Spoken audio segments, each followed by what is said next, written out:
Yeah, thank you guys for coming. I think we should all put our hands together first for Jason, the Crypto Crow, for putting this together. And I'll say when I walked in the room, I got really excited for a number of reasons. I've traveled around the world and spoken at different events and filmed and done the whole crypto circuit. We were in 17 countries last year. And to see people in the middle of America interested in this new revolution got me excited. It got me excited feeling like, okay, we're on the right track, like we are going to make it. And going after a guy like Alex is a tough act to follow because he expressed a lot of sentiments that I think a lot of us in the movement share, and he articulates them so beautifully. But when I look around the room and I see everyone in this room, it excites me because I know that really what it's going to take is it's going to take each one of us stepping up and working together for this revolution, for this evolution, we'll call it, to make it. So it just a little, you know, for me, my passion in the world has always been about making as big of an impact as I can with my life. Because when I look at the scope of life, when we look at what really matters, like we're all going to die. We all know that, right? So it's about what did we do with our life when we were here. And so this kind of segues into a little bit of what I'm here to talk about and what I discovered in my journey into this blockchain rabbit hole. And so my father, who was actually a musician, a really successful musician, he was the original drummer and one of the founders for the band Chicago. His name is Danny Seraphine. He taught me that when you're going to figure out what you're going to do in the world and what you're going to do with your life, find a way that you can add value to the world. Find a way that you can create value and give that back to people somehow. And he did it through music. That was his way. He didn't want me to be in the music business because he said, well, it's one of the shadiest businesses in the world. And of course, I went on and chose maybe the only shadier business, which is the movie business. So, but what he taught me was it's all about the value that we create and that we share. And then the other thing he taught me that I've never forgotten is that the most valuable commodity that we have is time. Time is something we can never get back. And if you look at someone like Bill Gates, who has all the money in the world, he can do whatever he wants. The thing that he does not mess around with is his time. Every meeting he shows up on time, every 15-minute increment of his day is mapped out because he knows that that's the only commodity he can't get more of. You can have all the money in the world, but you can't get more time. So value and time are the two things that I really got from my father that are important, and it really ties into, in my opinion, the most important thing of what blockchain is actually changing or revolutionizing. So I started out in the movie business, raising capital for some independent projects, you know, being in the trenches of a really dirty game. Not as dirty as like Wall Street or politics, but still pretty dirty in terms of getting in the movie business and the middlemen and a lot of the BS and stuff that I had to go through and deal with just to learn that business. And ultimately, I had some success. I raised some capital for some different projects, but I always felt like there was a different way, that there was a better way that we could develop, you know, to do that, to actually, you know, not just raise the capital, but to engage audiences in a new way. So I went on to, this was about 7 years ago, we launched a crowdfund for an independent documentary that I was producing with a small team. And we raised the highest amount at that time for an independent documentary in history. And then we turned around, which was cool, but the more exciting part of it was we raised over $500,000. We produced the documentary all with financing that we got from the crowd. But then over 11 months, we finished the doc, we subtitled it in 17 languages, and we distributed it ourselves online to consumers. And we did over $1 million in sales in 2 weeks. And we did that simply by harnessing the power of the crowd. It was literally our audience, the people who had, I guess PowerPoint screwed up there. It was our audience that we had built, essentially promoting the film. So we did $1 million in sales, tracking every sale in real time, collecting 80% of every dollar, something studios are still trying to figure out. We did it as a small independent team of filmmakers. So I realized at that moment that there is a new model for how we create the value and how we distribute the value to the audience, to the community. Roll with it. So 7 years later, fast forward, I was looking for another project that we could take what we learned on Sirius and actually scale it out on a massive level. So we did it with an independent documentary, how would we do it on a big film with a big cast, with stars like Leonardo DiCaprio? How would we make the same model work, but at scale? And it actually turned out, I was driving, and I think if this works properly, I was driving in an Uber, and I had my son, we were taking him to soccer practice, and then we were going to play golf with my business partner. And the Uber driver asked, what do you do? And I'm a producer in financing, and he said, I want to pitch you a project. I said, okay, of course. My son kind of rolls his eyes at me. And of course, you never know where you're going to find the next great idea. And he starts pitching me the story of Atari. And turns out he's the writer of the movie. He had an opportunity to acquire the project back from a studio under a little-known clause in the writers' union contract with studios. And so we had the opportunity to acquire the Atari movie, which is literally the biopic about Nolan Bushnell, who is arguably one of the godfathers of the whole digital revolution. So he created Atari, which was the first big gaming system and helped to spawn the multi-billion-dollar video game industry, but he also incubated multiple technology innovations before he was pushed out by Warner Brothers, including the personal computer, which was developed in Atari first by Steve Jobs and Wozniak. So Nolan's story is like it was the perfect opportunity to take the model that we uncovered with Sirius and actually scale it out to a larger community, to the video game community. So now I guess we're on track. As I said, godfather of the digital age. Another thing that most people don't realize with Nolan is he had a team that was working on the highest speed, a system where gamers could play video games over the highest speed telephone lines. And this was in the 70s. So he literally was working on what would have been the first commercial version of the internet. And so I joke with Warner Brothers executives when I meet them now, I said, you guys know you passed on the internet, because they killed the project when they came in and bought a controlling share. But Nolan's story and his legacy is amazing. So what we realized was it had the potential to be something special, something that would be the kind of project that we could show at scale, that the community could actually support, finance, and help to market a major motion picture, not just a small niche independent documentary. We have a great production partner on it, Appian Way, which is Leonardo DiCaprio's production company.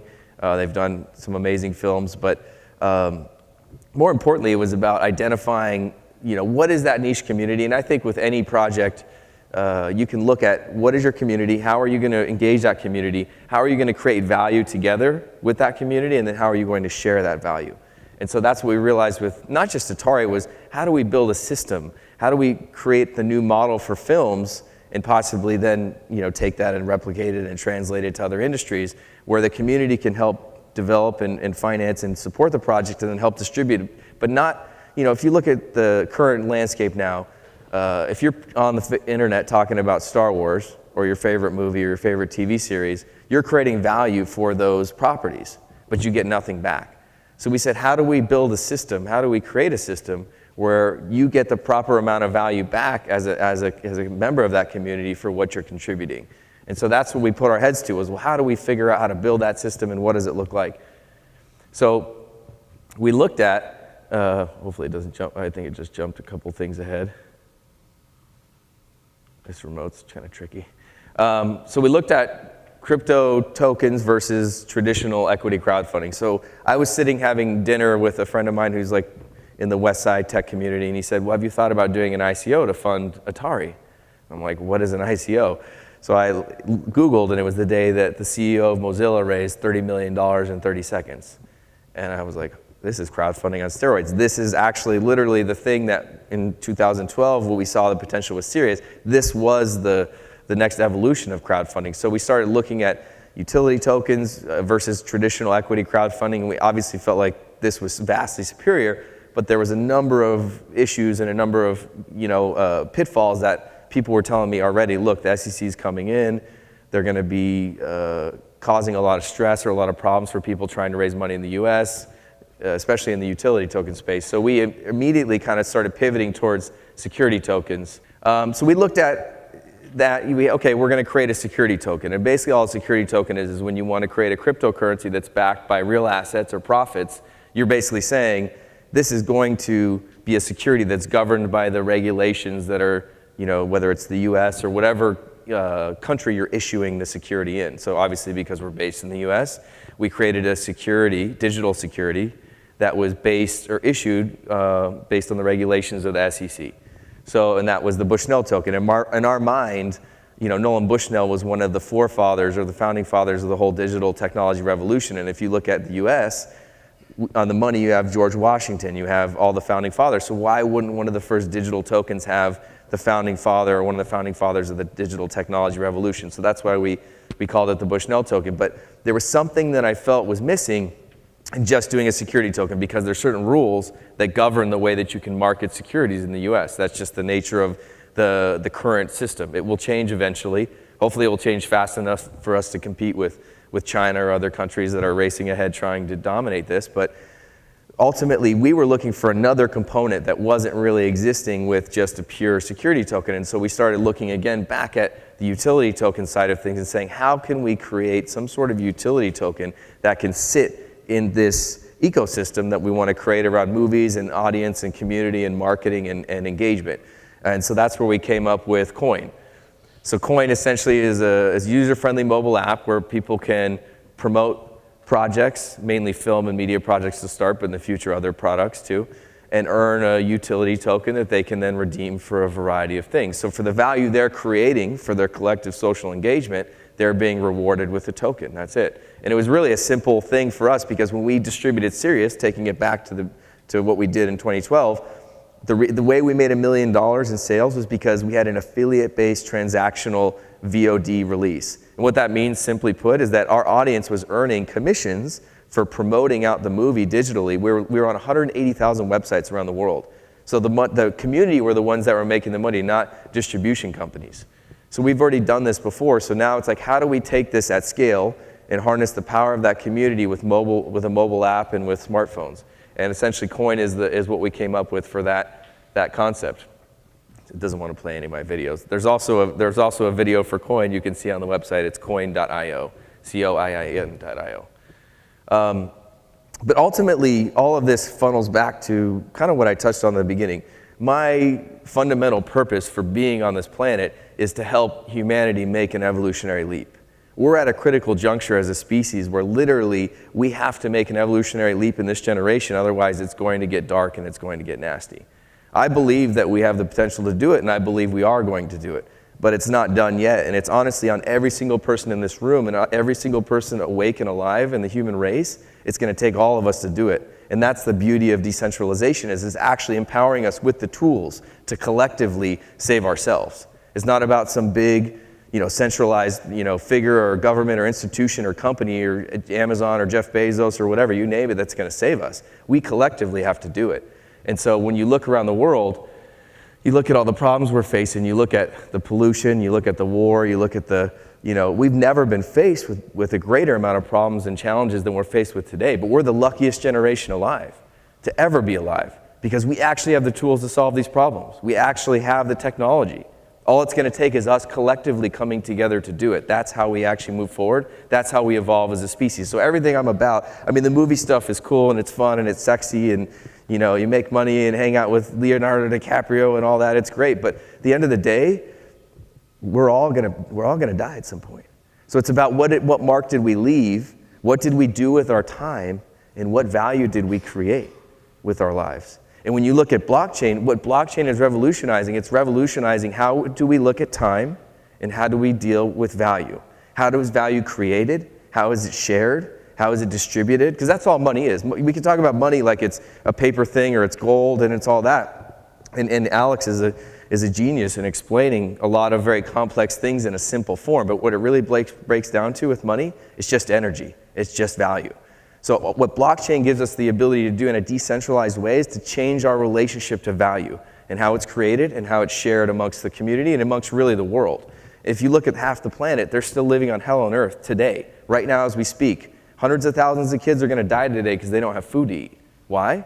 Because the way that we're distributing value in the world is being improperly handled. It's being mismanaged. These systems, these new technology systems that are ready to be scaled with human effort are there to actually solve these problems.